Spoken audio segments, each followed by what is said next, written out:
Começa agora mais um Letrando, o podcast do Elefante Letrado. Neste episódio, Sheila Von Tobel, jornalista e fundadora do Elefante Letrado, recebe Seiji Izotani, cientista especialista em inteligência artificial aplicada à educação, pesquisador de Harvard e palestrante da edição 2025 da BET Brasil. Olá, bem-vindos ao podcast Letrando. O bate-papo de hoje segue aqui na BET Educar. A gente está aproveitando os grandes palestrantes que estão vindo aqui compartilhar conhecimento e conseguimos pegar um pouquinho de tempo do Seiji Izotani, que é professor da USP. Ele é cientista brasileiro especializado em inteligência artificial aplicada à educação. É também pesquisador em Harvard. Me conta um pouco da tua história, para quem não te conhece, te apresenta, conta um pouco, e aí eu já tenho várias perguntas sobre inteligência artificial e educação, como elas vão andar juntas. Bom, tudo bom? Tudo bom, Sheila? Prazer. Muito bom estar aqui com vocês. E a minha trajetória é como um pesquisador que vem trabalhando há mais de 20 anos na área de inteligência artificial na educação.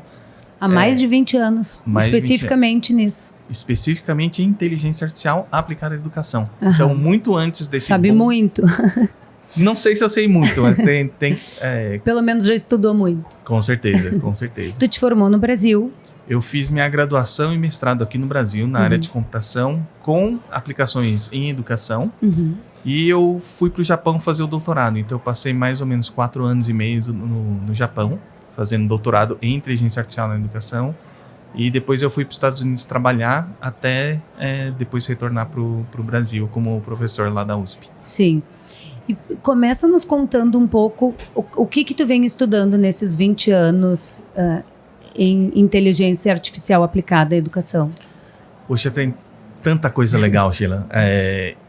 Uma das primeiros trabalhos que a gente realizou com inteligência artificial foi o seguinte: imagina que você está aprendendo matemática e você precisa construir objetos geométricos. Uhum.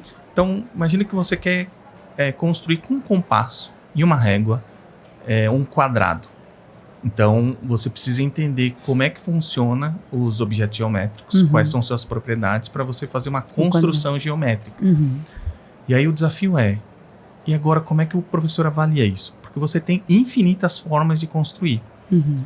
E quando a gente fala que tem infinitas possibilidades, a melhor forma de você apoiar o professor e apoiar o aluno é você utilizar inteligências artificiais que conseguem analisar diferentes caminhos muito rapidamente para identificar se a solução está correta ou incorreta. Uhum. Então eu comecei trabalhando nessa área de avaliação para problemas de matemática e geometria, e depois eu fui para uma outra área que é a aprendizagem colaborativa. Então imagina o seguinte: você tem crianças aprendendo um determinado conceito, português, matemática, ciências, e você pensa o seguinte: a aprendizagem não é um processo individual, a aprendizagem é um processo colaborativo.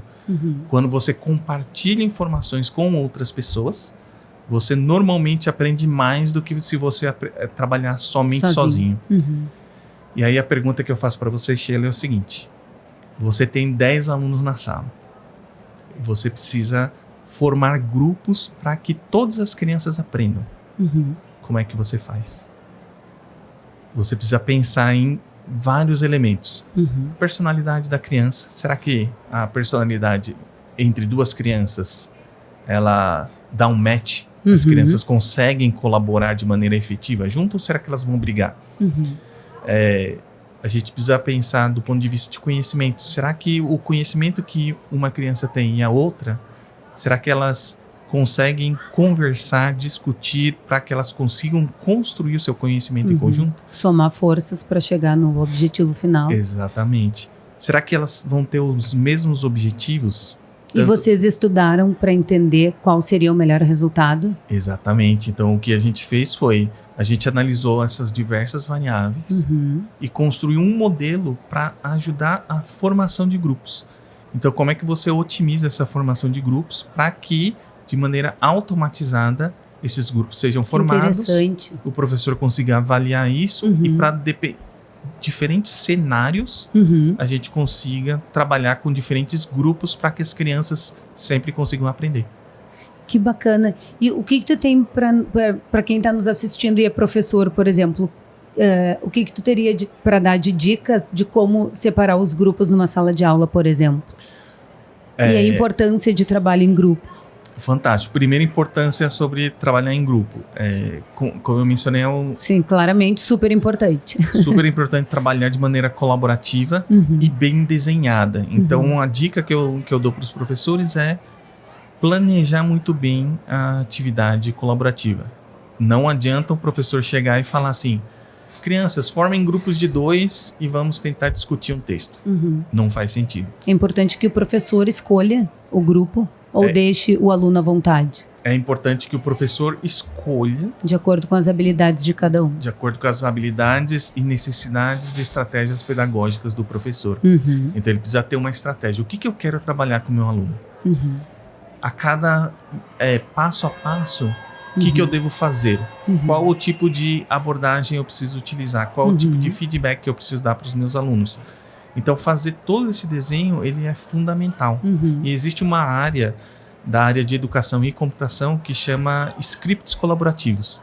Que ele tem como se fosse um roteiro de como é que você seleciona os alunos, como é que você conduz as atividades, como é que você avalia os alunos nessa atividade para que você tenha no final do dia o resultado que a gente espera, que é sempre a aprendizagem dos alunos. Sim. E aí existem ferramentas para isso. Então tem ferramentas que usam inteligência artificial, ou seja, a partir das características dos alunos e os objetivos pedagógicos do professor, a gente consiga automatizar esse processo. Mas também tem outros mecanismos que não utilizam inteligência artificial e se baseiam na vontade do professor. Como é que o professor gostaria de conduzir a atividade? E aí ele apresenta como se fosse uma lista de atividades que permitem o professor trabalhar de diferentes maneiras. Então depende do professor e depende da sua necessidade. Então existem diversas ferramentas para apoiar o processo de aprendizagem colaborativa. Sim. E o que tu vê hoje de mais moderno com relação à inteligência artificial aplicada à educação? No mundo, o que tu pode nos trazer de exemplos mais modernos? Poxa, no mundo tem muita coisa legal, né, Sheila? O Brasil está muito atrasado? O Brasil, muitos colegas gostam de falar, e eu entendo o sentido do que eles falam. Eles falam assim: o Brasil ele já perdeu a corrida da inteligência artificial. Se a gente for pensar da mesma forma que os países desenvolvidos pensam, a gente já perdeu essa corrida. Por quê? Porque a gente não tem capacidade computacional para gerar os modelos que são gerados, esses grandes modelos de linguagem. Sim. A gente não tem capacidade técnica, porque muitas das coisas foram desenvolvidas no exterior e não foram construídas pensando na capacidade local. Então a gente não tem os building blocks, as bases da inteligência artificial construídas aqui. Então, se a gente for querer construir tudo do zero, utilizando os nossos... vão ser bilhões e bilhões e bilhões e anos e anos e anos. Muito tempo. Então, nos resta usar o que vem de fora. A gente acaba usando o que tem de fora. Então, na verdade, são 2 passos que o Brasil precisa tomar. O primeiro, construir essas bases, porque sem essas bases também a gente nunca vai alcançar o local que a gente gostaria de chegar com ciência, e ao mesmo tempo a gente repensar como é que a gente cria inteligências artificiais que são particulares para o nosso país, utilizando o nosso contexto. Sim. E aí a gente tem muito a aprender com a China e com a Índia. Então a China, por exemplo, eles têm um bloqueio. Então eles têm um bloqueio, eles não podem comprar alguns determinados tipos de equipamento que são muito utilizados para treinamento desses grandes modelos de linguagem, que são as placas da NVIDIA e tal. E o que eles fizeram? Eles falaram assim: poxa, a gente não tem essa capacidade. E eles conseguiram bolar outras estratégias para treinamento que não utilizavam esses hardwares pesadíssimos, caríssimos, para fazer um treinamento muito mais barato. Isso transformou a sociedade. Quando teve, eu acho que foi uns 2-3 meses atrás... aquele boom do DeepSeek. O boom do DeepSeek, exatamente. Que eles perceberam, poxa, a gente não precisa gastar tanto dinheiro com hardware. A gente pode pensar em como é que a gente melhora esse treinamento. Houve um crash das bolsas de valores, principalmente americanas, que estavam trabalhando pensando assim, só dá para melhorar a inteligência artificial comprando hardware e fazendo hardware mais parrudo, mais duro para... Eis que veio a China e apresenta que não. Exatamente. Então, esse é uma coisa que nós brasileiros temos que nos inspirar muito nisso. Como é que a gente consegue usar a nossa capacidade criativa, a nossa vontade de fazer, a nossa gana de utilizar produtos utilizando inteligência artificial, como é que a gente consegue trabalhar com ciência para fazer isso acontecer. A Índia está fazendo muito bem isso também. Então, a Índia, eles criaram todo um programa de letramento em inteligência artificial para crianças e jovens, para que elas estejam capacitadas e consigam transformar a sociedade com esse tipo de ferramenta. Isso já faz vários anos. E agora a gente vê nos últimos anos... Para ser usado nas escolas? De que forma é aplicado? Para ser utilizado nas escolas, para ser utilizado no trabalho, em todas as áreas. Então, a Índia ela tem um grande problema estrutural. Olhando do nosso ponto de vista, do ponto de vista social e também do ponto de vista financeiro. Então, o que eles fizeram? Então, eles primeiro pensaram, matemática e engenharia são motores da sociedade. Então, temos que trabalhar matemática e engenharia. Por isso que tem tantos indianos, matemáticos e cientistas da computação muito bem qualificados. O Elefante Letrado, quando começamos na Índia há 13 anos. O primeiro ano de desenvolvimento foi todo na Índia. Poxa, maravilha. Então, vocês já beberam dessa fonte. A minha única dificuldade era entender o inglês. Era complicado. O sotaque, para mim, era difícil, mas enfim. Pois é. E esse é um outro elemento importante. Como a Índia tem mais de 20 idiomas oficiais no país, nas universidades eles utilizam como língua oficial o inglês. Então todos que fazem universidade falam inglês. Com um sotaque diferente do que a gente está acostumado, mas falam inglês, conseguem se comunicar muito bem.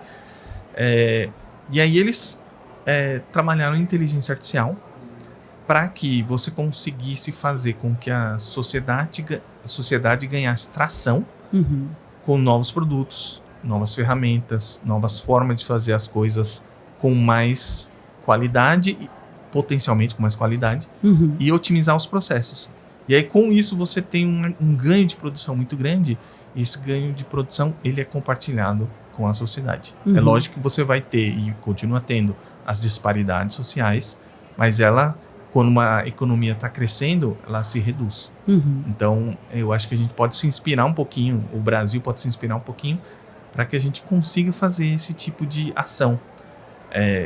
Vamos pensar em inteligência artificial. Por onde a gente começaria no Brasil? Pois é. Pois é, Sheila, é um desafio. Eu acho que não tem receita de bolo, mas a gente tem que começar com educação de alguma forma. Então, antes de a gente falar de inteligência artificial, eu acho que a gente precisa resolver o problema de letramento, que saiu os últimos resultados, que é baixíssimo o nível de crianças com o nível adequado de leitura e compreensão e de letramento matemático também. Então, a gente está abaixo dos 10% quando chega no ensino médio. É uma vergonha. Então, significa que 90% das crianças não estão aprendendo o adequado quando eles terminam o ensino médio. Sim. Aqueles que ainda conseguem completar o ensino médio, porque tem aqueles que desistem no meio do caminho. Sim. Então, ao mesmo tempo, então a gente tem que resolver isso. E a gente pode utilizar a inteligência artificial para ajudar nesse processo. Ao mesmo tempo, a gente tem que trabalhar com letramento em inteligência artificial, que a gente não pode deixar de lado. E aí você pode começar desde o ano 0. Quando a criança está no primeiro ano, ou no kindergarten. Uhum. A gente pode começar já a trabalhar conceitos de inteligência artificial, como classificação, né, como aprendizagem de máquina, que são conceitos que parecem complicados, mas na verdade eles são simples. Porque eles adotam conceitos da ciência cognitiva, que é de aprendizagem humana. Então, dar exemplos é muito simples. E esses exemplos são, na verdade, a forma como o computador, a inteligência artificial, aprende, por meio de exemplos. Então a gente consegue fazer exatamente esse tipo de trabalho com as crianças. Então a gente vê vários países indo nessa direção. A Coreia do Sul já tem, desde 2018, 2019, a estratégia de IA para trabalhar desde o ensino básico. Sim, se o Brasil não fizer a mesma coisa, vai ficar para trás de novo. Se o Brasil não fizer, já estamos atrasados novamente. E a gente tinha todo o potencial para, na verdade, estar na frente dessa onda. Quando houve a BNCC Computação,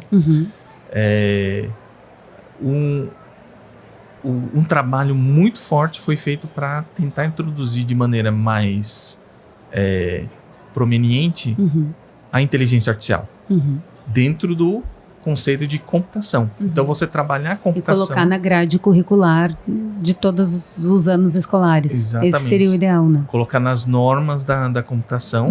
E aí, depois, os currículos são construídos pelos estados e municípios, mas já... Levando em consideração a onda da inteligência artificial que já estava vindo. Todo mundo já tinha visto.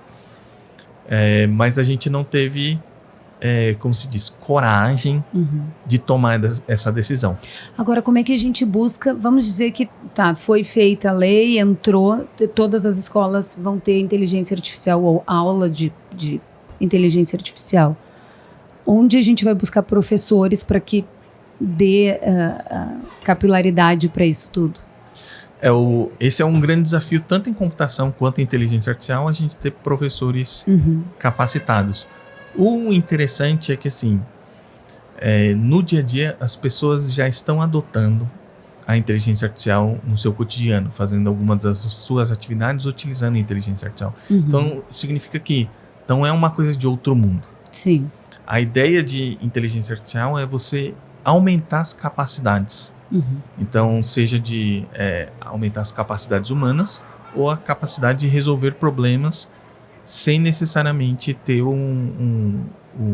usar todo o nosso intelecto para resolver. Você terceiriza um pouco dessa atividade. Se a gente for pensar dessa forma, muitos professores já estão capacitados. Aqueles que têm acesso à inteligência artificial, eles já têm algum conhecimento e eles só precisam de alguma direção. Como é que você utiliza da melhor forma para apoiar atividades de aprendizagem, o uso da inteligência artificial? Você vai utilizar para planejar aula, você vai utilizar para criar tutores inteligentes para apoiar os seus alunos 24 horas por dia. A gente vai criar tutores que apoiam e dão feedback para o aluno de diferentes maneiras. Então, essa parte ainda não está resolvida. Então, quais são as estratégias, qual é a pedagogia adequada para trabalhar com inteligência artificial? Isso o mundo inteiro está querendo saber. Ninguém sabe qual que é a melhor forma.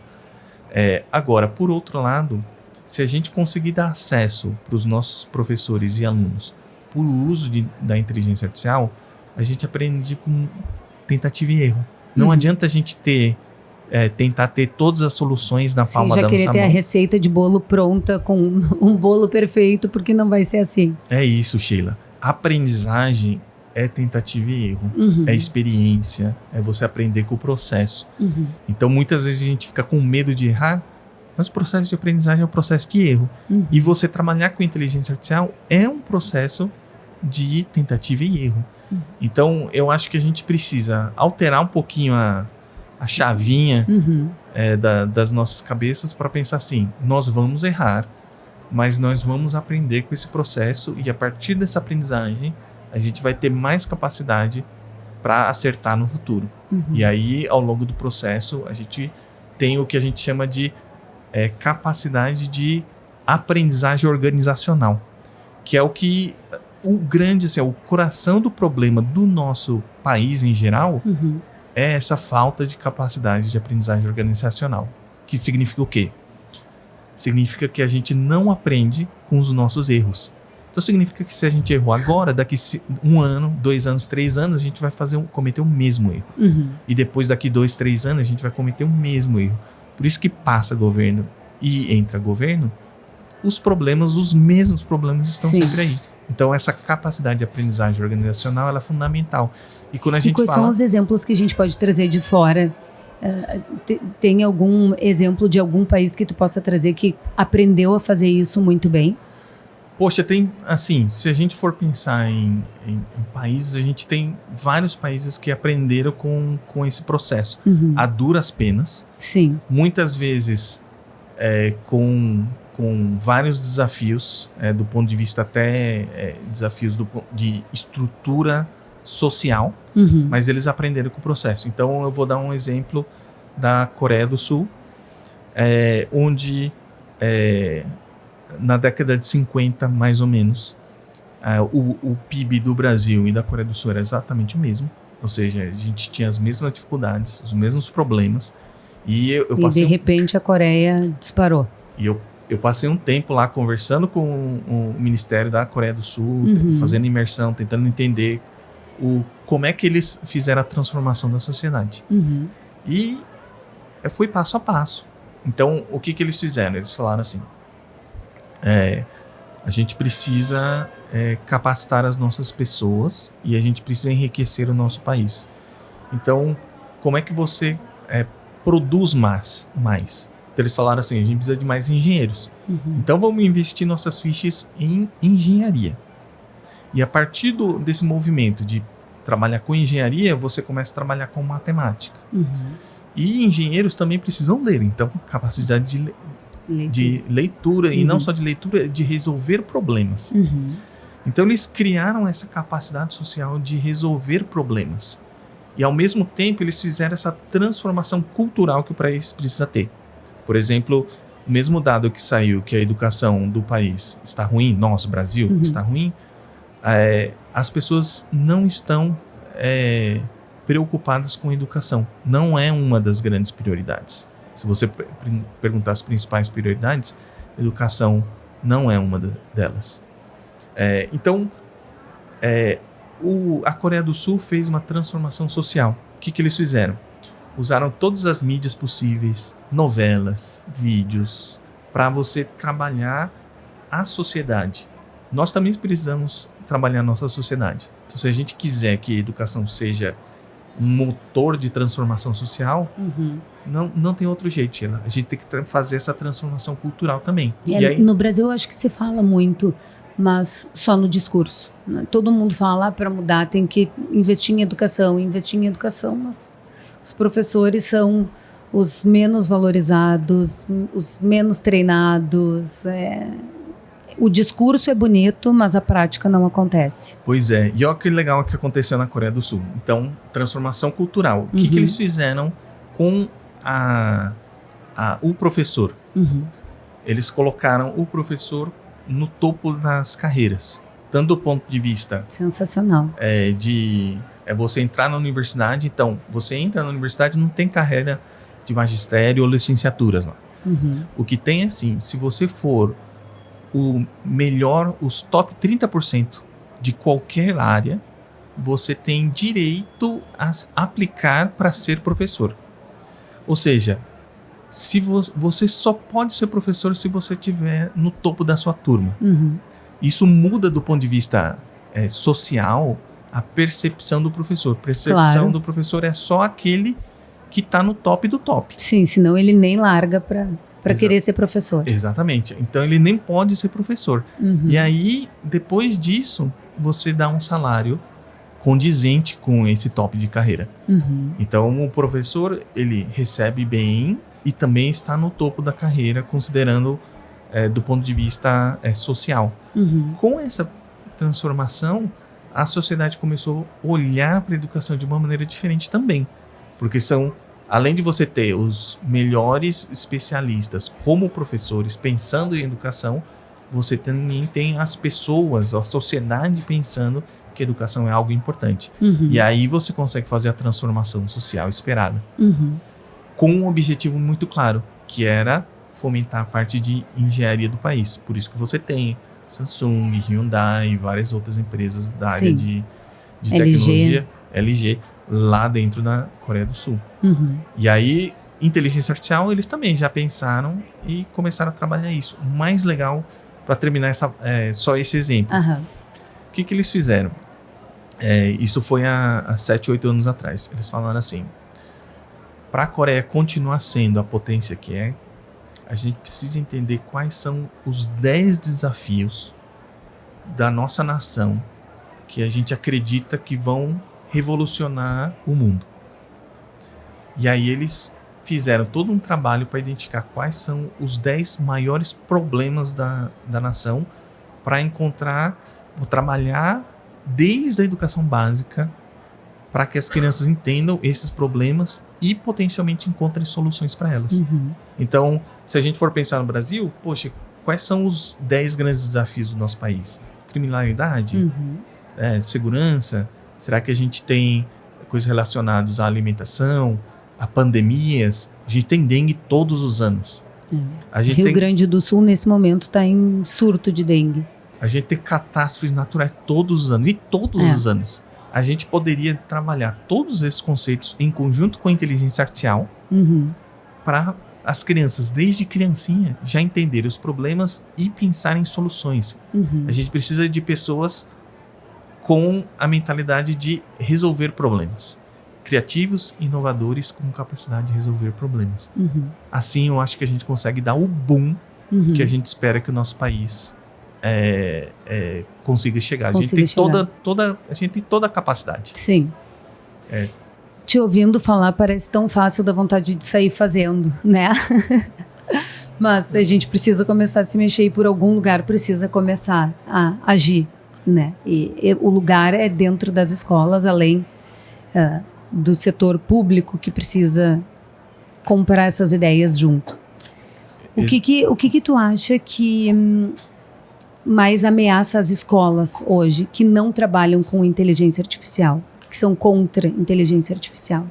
Eu acho que o principal problema de você pensar ir contra uma maré, principalmente essa que a tendência é ficar e está otimizando processos. Quem está olhando, você já está vendo uma transformação gigantesca na área, no mercado de trabalho. Sim. Então significa que se uma escola é contra o uso da inteligência artificial, significa que ela está impedindo a criança de, na verdade, conseguir competir nesse mercado. Perfeito. Você está, na verdade, tirando a oportunidade das crianças. Isso eu acho que é o principal problema quando a gente pensa assim. Muitas pessoas estão com medo do uso da inteligência artificial. E aí você dirige as suas ações por conta do medo. Só que essa transformação ela já está acontecendo. Então, ao invés de você ter medo, você precisa entender, tentar aprender e utilizar com consciência. E aí, eu acho que esse é o principal problema das pessoas que estão contra a inteligência artificial. Que elas têm medo, mas ao mesmo tempo elas não estão aprendendo com o processo. E aí, como elas não estão aprendendo, não estão utilizando, não estão vendo a potencialidade, você acaba tirando a oportunidade das crianças, que são a nossa próxima geração, de serem mais eficientes, de conseguirem resolver problemas com tecnologia, de criarem soluções que podem mudar uma comunidade. Então, você dá uma oportunidade para essa criança, de repente ela vai transformar a vida dela. Sim. Ela vai conseguir criar coisas que ela não criava. Você dá um superpoder para a criança e a criança é aquela que está explodindo de imaginação. Então, muitas vezes, problemas que a gente não consegue resolver na vida adulta, uma criança, um jovem consegue resolver. Isso aconteceu na nossa história milhares de vezes.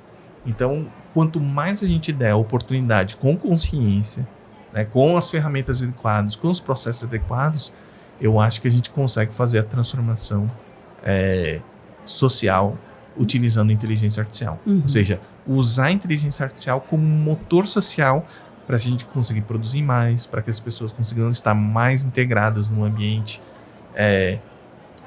de mercado de trabalho, que as pessoas consigam construir coisas mais interessantes e colocar o Brasil no cenário internacional. Sim, que é muito necessário. Seide, trazendo um pouco para o Elefante Letrado, acho que a gente já deve estar estourando no tempo, né? Meia hora, tá. Trazendo um pouco para o Elefante Letrado, que é uma plataforma de leitura, a gente usa a inteligência artificial aqui para fazer um teste de fluência e entender o nível de fluência, velocidade de leitura, taxa de erros, índice de acerto das crianças.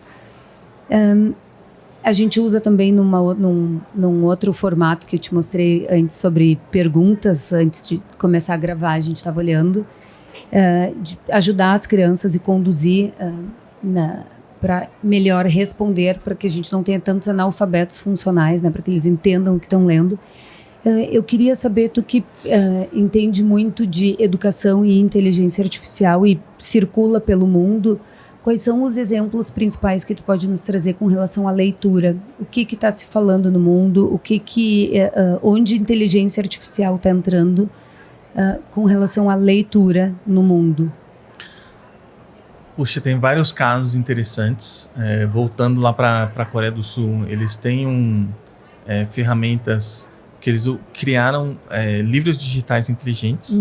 Me conta um pouco o que são os livros digitais inteligentes. Os livros digitais inteligentes é uma geração além dos livros digitais, onde você consegue integrar diferentes informações que estão em diferentes locais num único livro.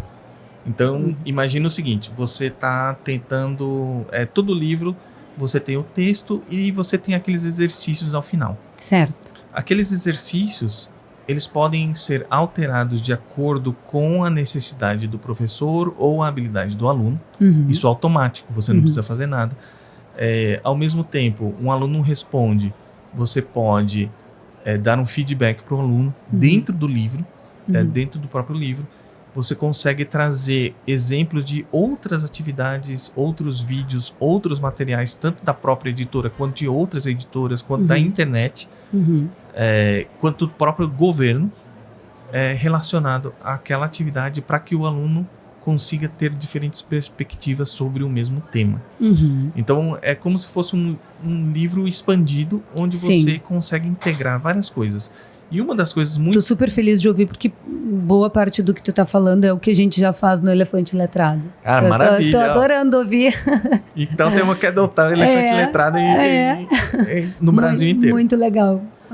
É muito legal. E outras coisas de uso da inteligência artificial nesses livros digitais inteligentes